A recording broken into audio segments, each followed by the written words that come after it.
Start. So good evening everyone. Hello, how are you? हम लोग पढ़ रहे हैं फ्लोरेंस कोवलशिन की बुक जिसका नाम है the game of life and how to play it. So कल हमने क्या पढ़ा था? कल आप लोगों को हमने बताया था कि हमें इंट्यूशंस और हंचेस कैसे आते हैं। हमारे जो हमने जो एग्जाम्पल्स पढ़े थे उसमें से हमने सबसे पहले तो एग्जाम्पल पढ़ा था एक लेडी का। जहां हमने रोका था वो ये था कि एक वुमन थी जो हर समय एक अपने हस्बैंड को क्रिटिसाइज करती रहती थी और ये बोलती थी कि वो उस औरत को भी क्रिटिसाइज करती थी। वो कहती थी कि वो मेरे हस्बैंड के पीछे पड़ी हुई है, उसे पता नहीं है कि मेरा हस्बैंड मैरिड है, तो वो क्यों ऐसा करती है, और उसको बहुत ज्यादा बुरा बुरा बोलती थी। देन फ्लोरेंस कोवलशिन उसे समझाती हैं कि तुमको गुस्सा नहीं करना है, तुमको उसको ब्लेस करना है, उसको उसकी जो प्रॉब्लम है उसको तुमको ब्लेस करना है, नहीं तो तुम्हारी लाइफ में और प्रॉब्लम हो जाएगी। लेकिन वो नहीं मानती और थोड़े समय बाद वो खुद भी एक शादीशुदा पर्सन से प्रेम करने लग जाती है, तो उसकी लाइफ में भी वो प्रॉब्लम आ जाती है। वो उसको बोलते हैं कि आपको कोई भी चीज का, किसी भी चीज, कोई भी बुरी सिचुएशन में भी आपको कभी भी बुरा नहीं बोलना, उस समय भी कोशिश करो कि आप अच्छा बोलो। अब हम चलते हैं नई लाइन पे। Man picks up a live wire. Yes. And picks up a live wire whenever he criticizes or condemns and may expect a shock. Indecision is a stumbling block in many a pathway. In order to overcome it, make the statement repeatedly. I'm always under direct inspiration. I make right decisions quickly. These words impress the subconscious, and soon one finds himself awake and alert, making his right moves without hesitation. I have found it destructive to look to the psychic plane for guidance, as it is the plane of many minds and not the one mind. As man opens his mind to subjectivity, he becomes a target for destructive forces. The psychic plane is the result of man's mortal thought and is on the plane of opposites. He may receive either good or bad messages. The science of numbers and the readings of horoscopes keep man down on the mental or mortal plane, for they deal only with the karmic path. I know of a man who should have been dead years ago, according to his horoscope, but he is alive and a leader of one of the biggest movements in this country for the uplift of humanity. You will become as great as your dominant aspiration. If you cherish a vision, a lofty ideal in your heart, you will realize it. James Allen.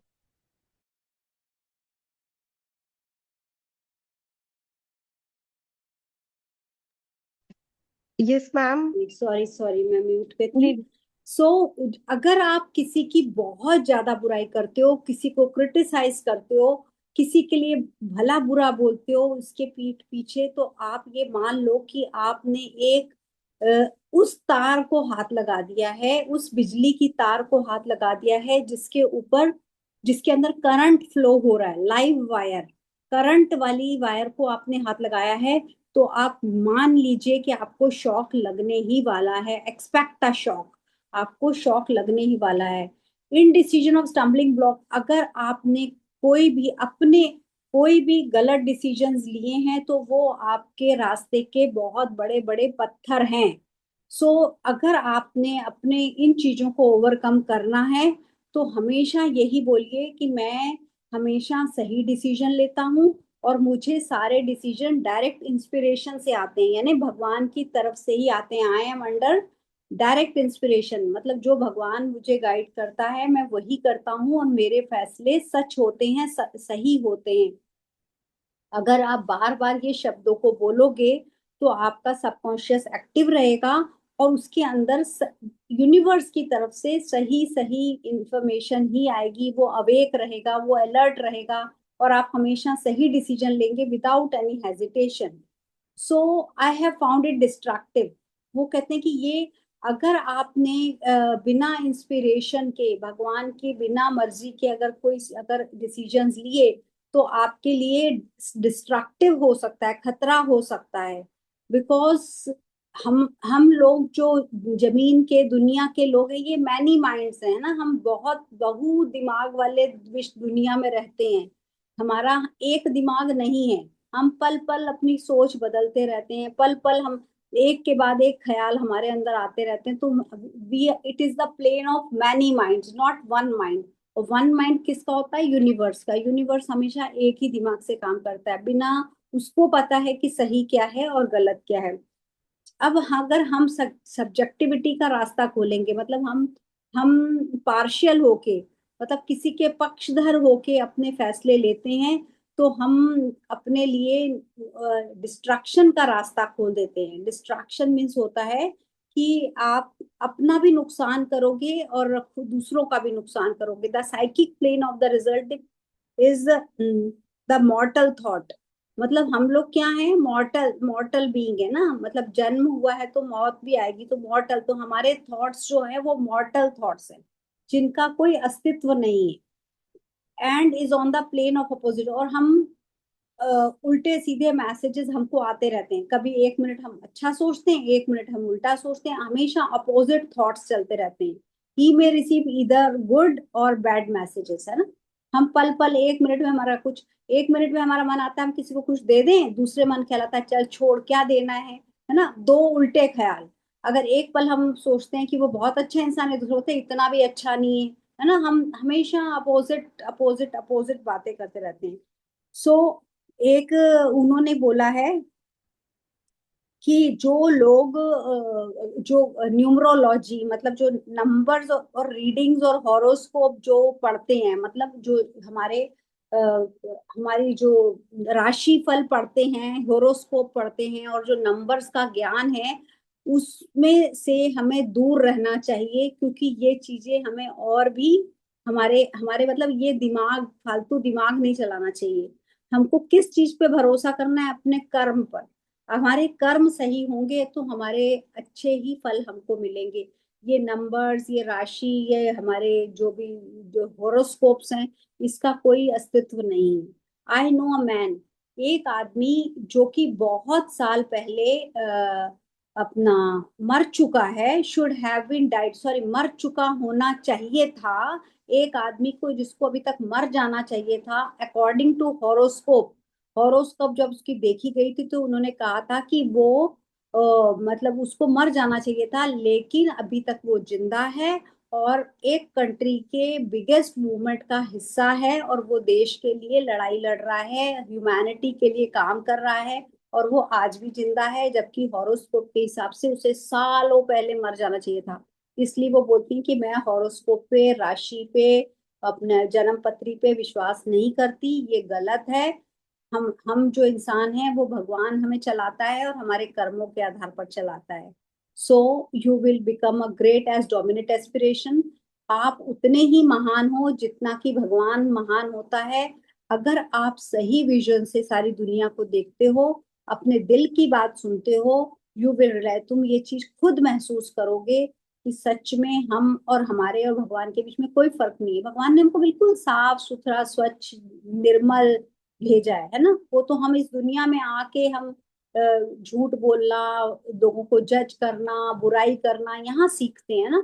वो भी अपने माता पिता और अपने आसपास के लोगों से ही। क्योंकि हम उनको ये सब कुछ करता हुआ देखते हैं कि यहाँ बैठे इसकी बात कर ली, वहां बैठे इसकी बात कर ली, कोई मिला उसकी बात कर ली, किसके घर खाना खाया उसको क्रिटिसाइज कर दिया, कोई हमारे घर हो के गया उसको। हम ये बचपन से देखते आए हैं और ये सब हमारे आसपास हो रहा है, तो हम इस दुनिया में आके ये सब चीजें सीख जाते हैं। जी। It takes a very strong mind to neutralize a prophecy of evil. The student should declare every false prophecy shall come to naughty. Every plan my Father in heaven has not planned shall be dissolved and dissipated. The divine idea now comes to pass.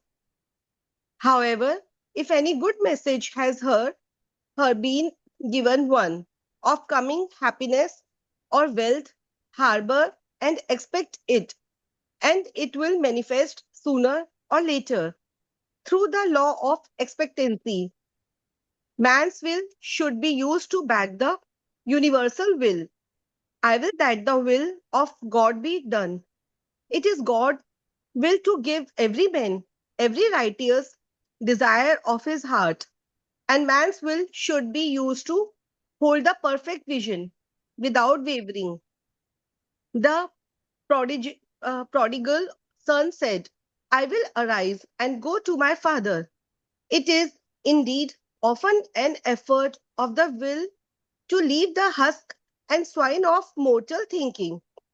It is so much easier for the average person to have fear than faith.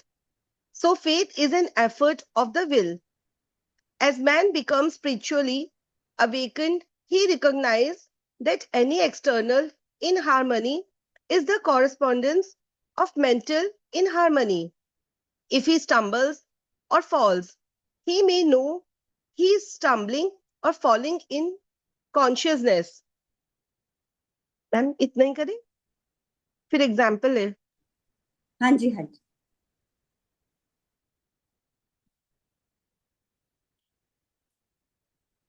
सो यहाँ पे इन्होंने हमें ये कहा है कि आई know, कहा के it takes a strong mind to neutralise the prophecy of evil. यानी कि क्या होता है कि जो लोग भविष्यवाणी करते हैं ना, प्रोफेसी, भविष्यवाणी करते हैं, लेकिन मतलब जो बुराई की भविष्यवाणी जैसे कर दी, सपोज कि यहाँ भूकंप आ जाएगा या ये हो जाएगा, और अपना किसी की कोई मर जाएगा, या लाइक कुछ बुरा बुरा बुरी भविष्यवाणी जिसको कहेंगे, कि बुरी भविष्यवाणी को न्यूट्रलाइज करने के लिए, यानी बेअसर करने के लिए एक स्ट्रॉन्ग माइंड की जरूरत होती है। क्योंकि किसी के हाथ में कुछ भी नहीं है, कुछ बुरा किसी के कहने से हो ही नहीं सकता। हमें कभी भी नहीं सोचना चाहिए कि बुरी साजिशें जो होती है ना, at the student should declare, वो अपने बच्चों को, अपने स्टूडेंट्स को ये समझाती हैं कि जो बुरी साजिशें ना वो नाकाम हो जाती हैं, बुरी योजनाएं असफल हो जाती हैं। भगवान कभी बुरी चीजें प्लान ही नहीं करता। हम ऐसे ही, मतलब हमको भगवान पे भरोसा रखें, तो मतलब ये डिवाइन आइडिया, हमको भगवान के डिवाइन आइडिया पे भरोसा होना चाहिए। आप जानते हो, हम लोग जब छोटे थे, मतलब जो यहाँ पे 50 ईयर्स के, याद है, हम बार बार भविष्यवाणियां सुनते हैं। 1920 में दुनिया खत्म हो जाएगी, 1980 में दुनिया खत्म हो जाएगी, 220 में दुनिया खत्म हो जाएगी। ऐसी ऐसी भविष्यवाणियां हमने सुनी है ना। तो वो बोलते हैं कि ये जो बुरी बुरी भविष्यवाणियां जो लोग करते रहते हैं, ये सब बकवास है, कुछ भी नहीं है। भगवान का plan, every plan in my father in heaven, मेरे जो पिता भगवान हेवन में बैठे हैं, वो कभी भी बुरी चीजें प्लान नहीं करते। हर चीज डिसॉल्व की जा सकती है, डिसिपेटेड की जाती है। हमें सिर्फ भगवान को यही बोलना है कि भगवान सब पर दया करो, कृपा करो, और सब अच्छा ही होगा, और सब अच्छा ही होगा। लेकिन आपके लिए, उसके लिए आपको एक मजबूत मन, एक स्ट्रॉन्ग माइंड होना चाहिए। So if any good message is ever given to me, अगर आपको कोई गुड मैसेज देना है तो दो, कोई अच्छी खबर फैलानी है तो फैलाओ। और अगर कमिंग हैप्पीनेस, कि हाँ मतलब हमको खुशी मिलेगी, वेल्थ आएगी, और मतलब जो भी अच्छी बातें बोलनी है बोलो, उससे क्या होगा, लॉ ऑफ एक्सपेक्टेंसी आएगा, तो लोग अच्छा सोचेंगे, और अच्छा सोचेंगे तो अच्छा होगा। बुरी बातें सोचेंगे तो बुरा होगा। तो हमने बुरी सोचनी क्यों है? बुरी सोचने वाले का विरोध करो, न्यूट्रलाइज करो, उसको बोलने मत दो, उसकी बात मानो मत। नहीं मानोगे तो सही रहेगा, अगर मानोगे तो आपने उसको एनर्जी दे दी, आपने उसको फीलिंग दे दी। वो काम नहीं करना है। कभी कोई गलत बोल रहा है, उसकी बात बिल्कुल मत सुनो, है ना। कई बारी भविष्यवाणी करने वाले बहुत गलत भविष्यवाणी करते हैं, बिल्कुल न्यूट्रलाइज कर दो, उस पर भी भरोसा ही मत करो, मुझे नहीं सुनना, मैं नहीं मानता ये बात। तो ठीक है, वो आपकी बिल्कुल नहीं होगी ठीक, क्योंकि आपने उसको फीलिंग नहीं दी। आपने लॉ ऑफ एक्सपेक्टेंसी रखनी है। आप जो चीज एक्सपेक्ट करते हो वो सोचो, जो आप एक्सपेक्ट नहीं करते उसके बारे में सोचना भी नहीं है। It is God's will to give every man the rightest desire of his heart. भगवान की इच्छा है, वो उसके मन की इच्छा, इंसान के मन की इच्छा पूरी करेगा, है ना। भगवान की हमेशा यही इच्छा होती है कि मेरे बच्चा जो मांग रहा है मैं उसकी इच्छा पूरी करूं। And man's will should use to hold the perfect, लेकिन मैन को अपना विजन परफेक्ट रखना है। अब जैसे सपोज मैं चाहती हूँ कि मेरा इस कॉलेज में एडमिशन हो जाए, तो भगवान भी यही चाहता है, लेकिन मेरा विजन जो है ना कि मुझे इस कॉलेज में एडमिशन, मेरा विजन परफेक्ट होना चाहिए, इसको मुझे होल्ड करके रखना है। ऐसे नहीं कि मैं भी वेवरिंग कर रही हूँ, विदाउट वेवरिंग, अरे इसमें लूं कि उसमें लूं, मतलब मैं कंफ्यूज हूं तो भगवान, फिर भगवान कुछ भी नहीं करेगा, क्योंकि मुझे वेवरिंग डगमगाना नहीं है, मुझे मेरा विजन होल्ड रखना है। जैसे अगर सपोज हम बोलते हैं ना मैनिफेस्ट कर रहे हो तो विजुलाइज करो, स्क्रिप्ट लिखो, क्यों बोलते हैं बताओ, विजुलाइजेशन पर स्क्रिप्टिंग की क्यों जरूरत है, क्यों बोला जाता है? सिर्फ इसीलिए कि जब हम विजुलाइज और परफेक्ट सॉरी वो करते हैं स्क्रिप्टिंग, तो हम टिक जाते हैं। हमको घर चाहिए, 3 बेडरूम का चाहिए, उसमें एक सुंदर किचन चाहिए, बहुत अच्छा ड्राइंग रूम चाहिए, उस पे हम टिक जाते हैं, हमारा विजन परफेक्ट हो जाता है, हम डोलते नहीं, वेवरिंग नहीं करते, है ना। सो उन्होंने कहा it is a God's will to give every man every right is desired of his heart, उसके दिल की इच्छा वो पूरी करेगा, but man should hold the perfect vision. Man का विजन सही होना चाहिए, जो उसने सोचा है बस वही सोचा है, विदाउट वेवरिंग, डगमगाना नहीं है। The prodigal son said I will arise and go to my father, मैं तो जागता हूँ और सीधे अपने पिता के पास जाता हूँ। कौन है हमारा पिता? हमारा परमात्मा, हमारा भगवान, हमें और किसी के पास नहीं जाना, हमको सीधे उठना है और उस ईश्वर के पास ही जाना है। सो यही तक किया हमने, आगे करना है अभी। और एक स्टेंजा और है, एक स्टेंजा और है। इट इज मतलब वन इंडीड डे। ऑफ्टन, हाँ, it is often an effort to will leave the husk and swine of mortal thinking. तो आपने मॉर्टल थिंकिंग यानी नष्ट होने वाली चीजें, जो मतलब मॉर्टल मतलब होता है जो जो हमारी ये दुनिया है ना, ये क्षण भंगुर है, टूटने वाली, खत्म होने वाली दुनिया है। इसके जो हस्क है, ये जो भूसी है, जो घास है ना, ये जो स्वाइन है, इसको इसको an effort of the will to leave, इनको छोड़ दो, लीव द हस्क। ये जो हस्क, हस्क किसको कहा जाता है? जो चावल या आटा, जो गेहूं होता है ना, उसके छिलके जो होते हैं ना, जिसमें से गेहूं निकल गई, चावल निकल गया, तो वो जो भूसा रह गया। तो वो कह रहे हैं कि ये जो जीवन, जो तुम चीजें सोच रहे हो ना, ये हस्क है, हस्क, इसका कोई अस्तित्व नहीं है, जो चीजें खत्म होने वाली है, मॉर्टल हैं। So it is easier for average person to have fear the faith. तुमको क्या करना है? भरोसा रखना है, फेथ रखना है। भगवान को कह दिया, भरोसा, डर नहीं होना चाहिए। जब भगवान को ये बात कह दी तो मेरा ये काम हो गई होगा। सो faith is an effort for the will of the will. हमारी इच्छा किस पे टिकी हुई है? फेथ पे। तभी तो हम भगवान के आगे जो मांग के आते हैं, अगर हम भरोसा करते तो हमको जरूर मिलता है।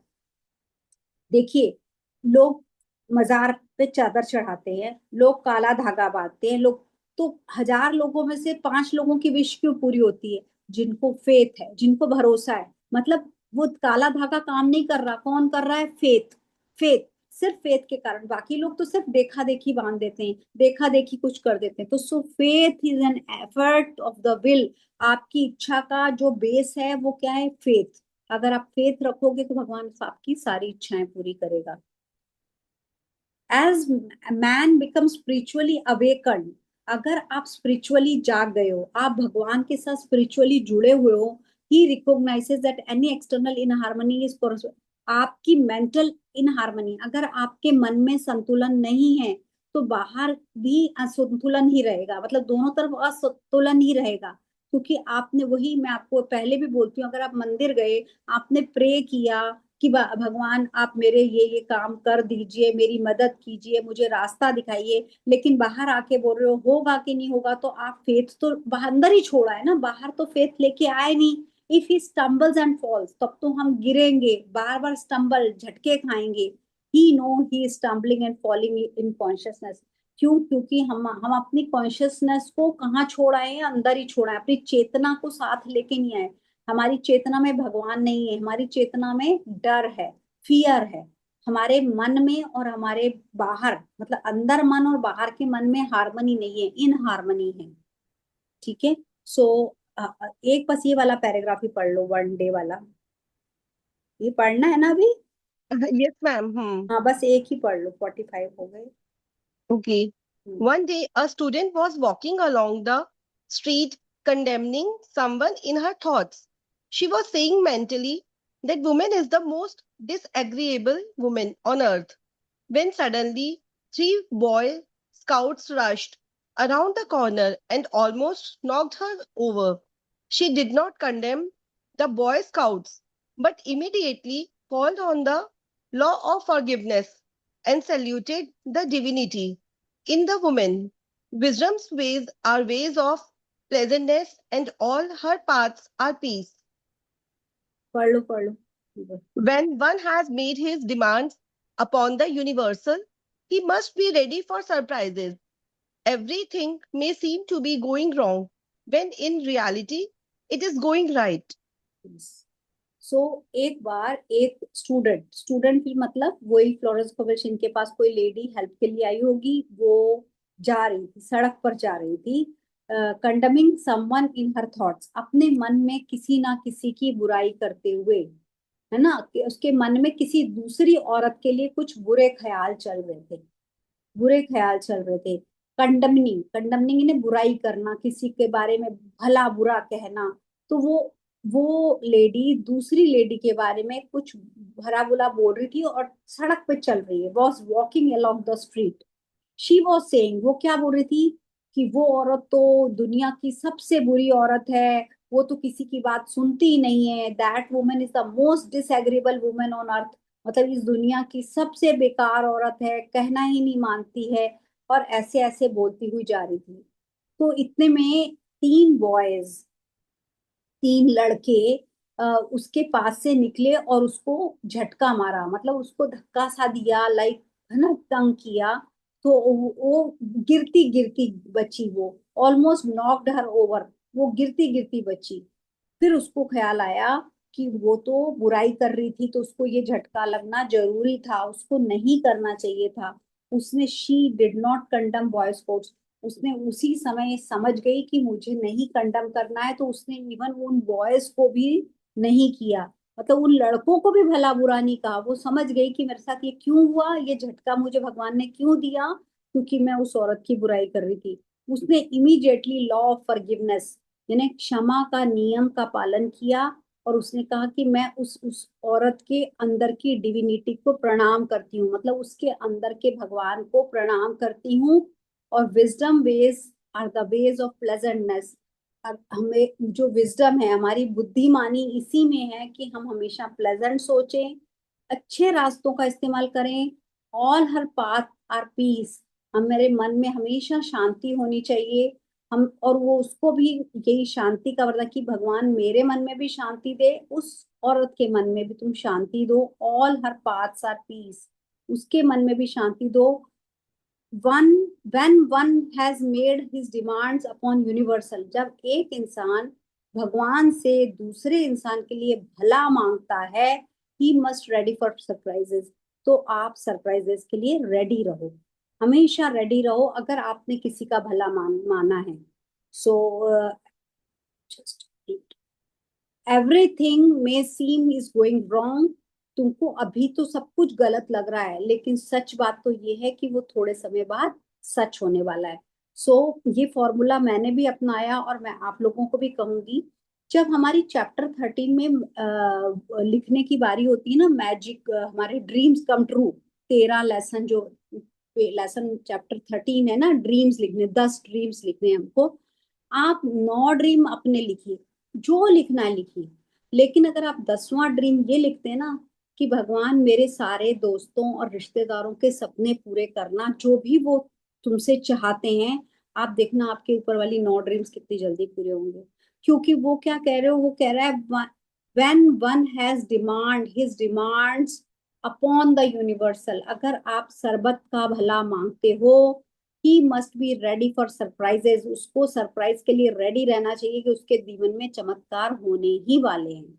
सो हमेशा याद रखिए, कभी भी कोई कितना भी बुरा आपके साथ करे, आप उसको क्षमा कर दीजिए, माफ कर दीजिए, आपके जीवन में अच्छा ही होगा। और माफ करते हुए दूसरों को ब्लेस कीजिए कि शायद वो बच्चे भटके हुए हैं, उनको नहीं समझ आया, उन्होंने मुझे याद कराया, उन्होंने मुझे झटका देके याद कराया कि मैं उस औरत को भला बुरा कह रही थी। उसके मन में ये नहीं आया कि पहले तो उस औरत को भला बुरा कह रही थी, अब वो 3 लड़कों को भला बुरा करने लग जाती। लेकिन नहीं, उसको उसने इमीडिएटली अपने कॉन्शियसनेस, अपनी चेतना को पकड़ा कि ये मैं क्या कर रही हूँ, मैं क्यों बुराई कर रही हूँ। और हम तो इस जर्नी में अब तो हम अपने आप को खुद पकड़ लेते हैं कि आज मैंने कुछ गलत किया है ना, आज मैंने कुछ गलत किया है। So thank you so much Deepa, मेरी कॉल आ रही है, तो थैंक यू सो मच।